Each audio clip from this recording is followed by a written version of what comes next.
Kun sagantaa BBC Afaan Oromooti. Nu waliin tura.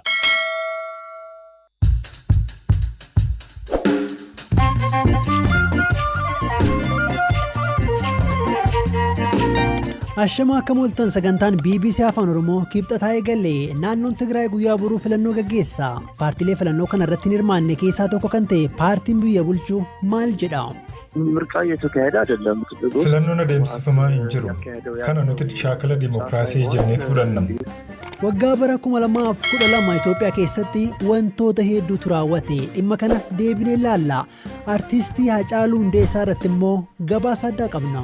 Baay'ee na jalaa dhimameeti midhaan koo gaaf ji'atu hin otoo akkatti bari'uu qaniisaas hin beeku bariisaas dhiyeessaas hin beeku. Inni amaliin fakkeessu taa'ee tasgabbaa'ee akkasii hojjetteen si baqatayyuu nandoosisiin jedhu. Oduuwwan gaggabaaboo dabaladhee ammayyuu taanaa isiniif dhiyeessa. Turtii gaarii.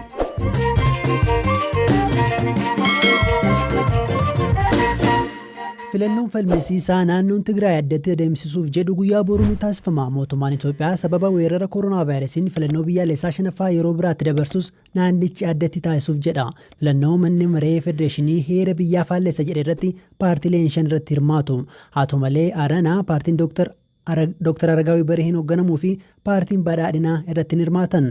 Itti gaafatamaan paartii badhaadhinaa naannoo Tigraay obbo Nabiyyuu Suul Mikaa'el filannoo naannichi adeemsaa jiru irratti waan jedhan gaafanneerra.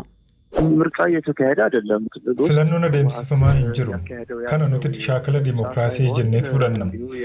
Gama keenyaan hanga filannoon seera qabeessa ta'e dhufutti eegaa jirra.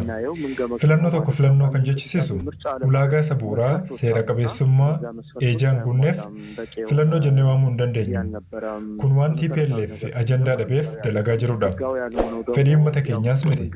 Uummanni Tigraay filannoon kun sirrii miti jedhee mormuu dhiisiti ofii ukkaamsaa keessa jira. Uummatichi otoo bilisummaa isaa mirkanaa'ee gaafatame kana barbaaduu hin danda'u. Biyya Itoophiyaa ijaarreerra adda bahee odola cunqursaa ta'uu fedhu. Paartiin biyya bulchaa jiru paartiin badhaadhinaa ofii naannoo Tigraay keessa waajjira qaba. Sochii taasisaa jira.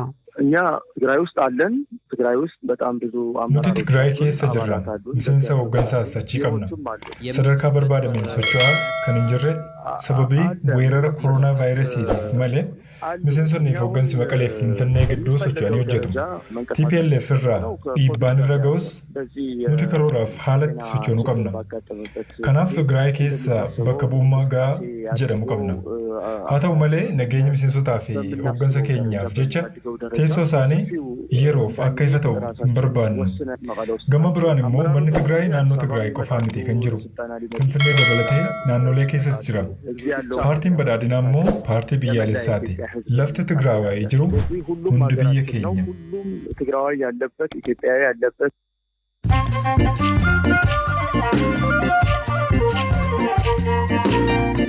Dhaggeeffattoota keenya oduuwwan gaggabaaboo simbiraan hangaa Itoophiyaatti har'a namoonni 1136 haaraa koronaa vaayirasiin qabaman dabalatee lakkoofsi waliigalaa 60,000 caale namoonni 16 immoo lubbuu dhabaniiru. Sudaan kaaba magaalaa Kaartumitti lagni Naayil akka malee guutee lolaa uumameen iddoowwan hambaalee seenaa murteessoo ta'an balaaf saaxilaman. Barana abbayyi Itoophiyaadhaa yaa'e Masrii fi Sudaan lolaan dhiphiseera. Zaambiyaan qurxummii beekamaa du'eef gadda teesse. Du'a qurxummii maqaa masoo maafish yookiin immoo qurxummii guddaa jedhamuun beekamu kanaaf namoonni siyaasaa akka pirezidantii biyyattii fi hoogganaan paartii mormituu gadda ta'aniiru.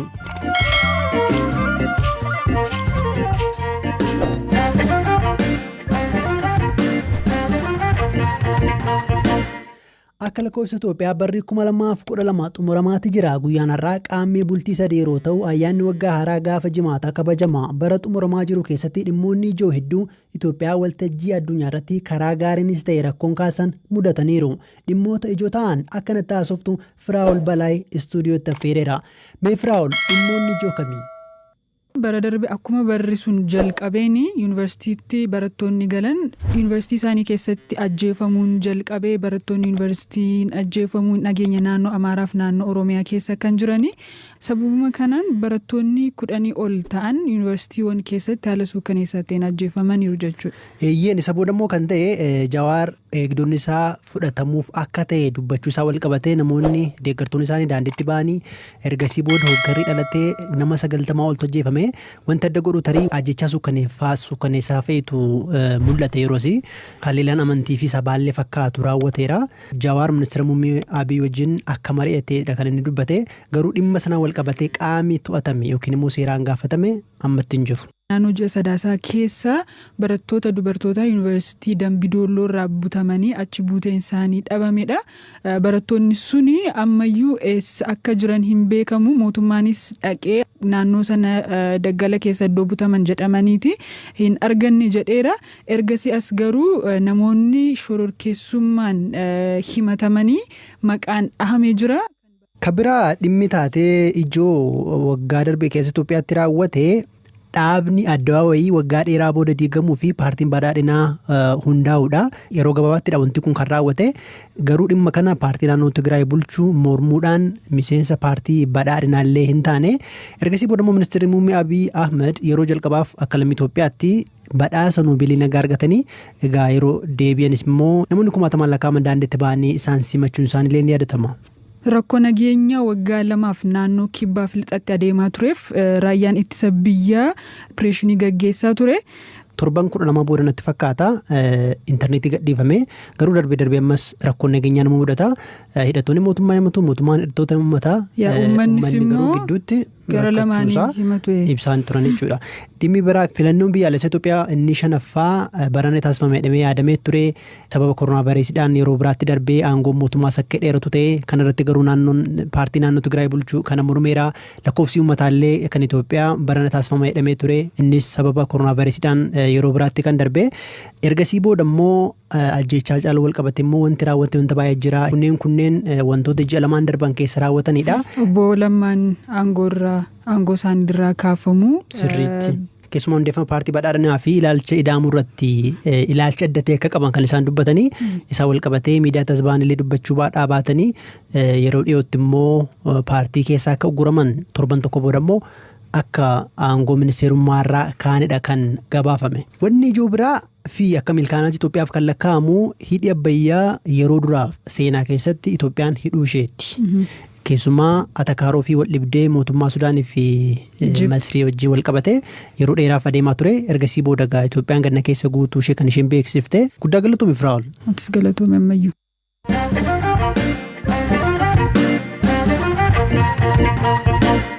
Aartist Haacaaluu Hundeessaa baatii waxabajii keessa ture kan ajjeefame ajjechaan isaa biyya kan rifaase yoo ta'u deeggartoonni isaas hiriira ba'uun mormii dhageessaniiru.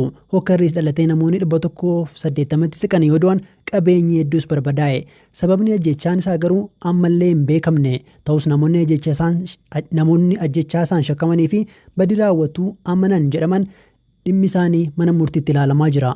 Hiriyyaan dhiyoo fi yeroo dheeraaf kan isa beeku Ingiduu Cimsaa waa'ee Haacaaluu maal jedha? Weellisaa qofa miti Haacaaluu namni Haacaaluu itti dhiyaate beeku yoo jiraate akka quuftee yoo addaan hin baatu haasaansaa bakka Haacaaluun jiraatutti namni biraan odeessu. Namni si odeessu ati hin jibbita akka inni haasa'uu fa'aa barbaadda. Kiraa keessa jiraanna rakkanni hin qabna rakkoon ilmoon dhiiraa rakkata. Rakkoo keessan jira jedhee waan tokko faayidaadhaaf jedhee wanti of dabarsee kennu baankii himaa hin taane Haacaaluun nama sodaatu. Fakkaate immoo nama haasa'eetu beekee Haacaaluun waanuma barbaadu haasa'eetu amma Oromii beeki. Kanaan dura waan inni gaafatame hunda hin dabarsine. Amma garuu inni edda du'een booda amma dhaga'anii amma magaala kana keessatti Haacaaluun nama akkasiisedha. Waan nama aartii miti amma. Waa'ee aartii garuu safaana ta'een waa baay'ee bareedaa jechuudha. Sagantaaleen biyya kana keessatti dhiyaatan jiru amma inni affeeraman. Garaagarummaan kaffaltiin isaanii eessaaf eessa. Akkamitti kun ta'a jedhee namni kaan akka waan hundumaa isaa waan beeku mormee yookaan immoo naannoo kaffaltan waan isa itti agarsiisina jedhee nama mormee kaffaltii ijoollee Oromoo ol kaaseedha Haacaaluun. Gaaf tokko akka dhumaasa akka eenyu diina koomee beetu jedha yeroo baay'ee diinni isaa baay'eedha Haacaaluun. Wareeraadhuma jiraate magaala keessa hin jiraanne amma waan itti tolee jiraate itti fakkaata namni Haacaaluu arginu. Wanni Haacaaluu wanti uummanni beeku weellisaa ta'uusaa yaada isaa sanii miidiyaarra dubbatu quuqaa uummataa dubbachuu isaati. Wanti uummati hin beekne wanta ati beektu ni jira kan nutti himuu dandeessu.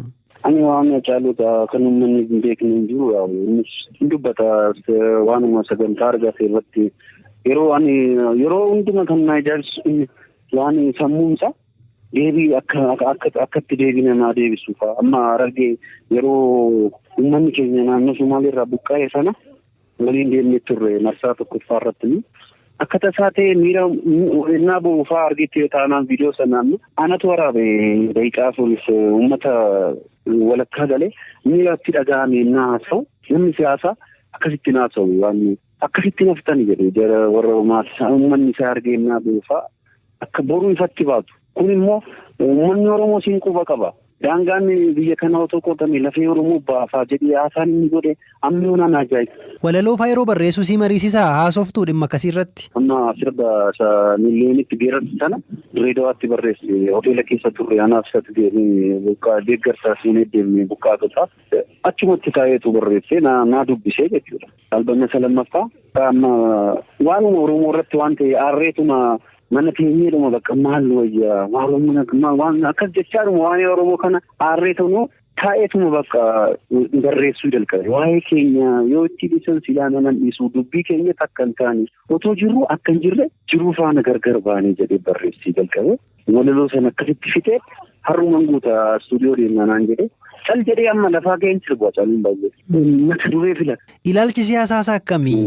Deeggaraa eenyu miti haasa'uun dantaa Oromoo irratti waa'eedhuma Oromoo kana irratti morma malee waa'ee artistoota faalleen gorsa waan hundumaan guutamee kan dhalateedha caaluun aartiidhaan sirbaanis dubbii jechaan labbeedhaan namni waa yaa beekee qofa miti dubbachuufis waan ta'e si barbaachisa laphee isaatti fageessi akka namaa fakkeessuun inni du'a malee hin fakkeessu waa baay'ee otoo gochuu taa'ee tasgabbaa'ee akkasii hojjettee si baqatayyuu nandoosisiin jedha. Wabiidhaan amma maatii manaan seenaa timtu wabuu koo jedhee otoo nani du'e hin jiraattu jedheen jettee gaafate. Torban tokko hin ta'u innaa dhugaa mucaa kan maaltu itti mul'ateeti jetta.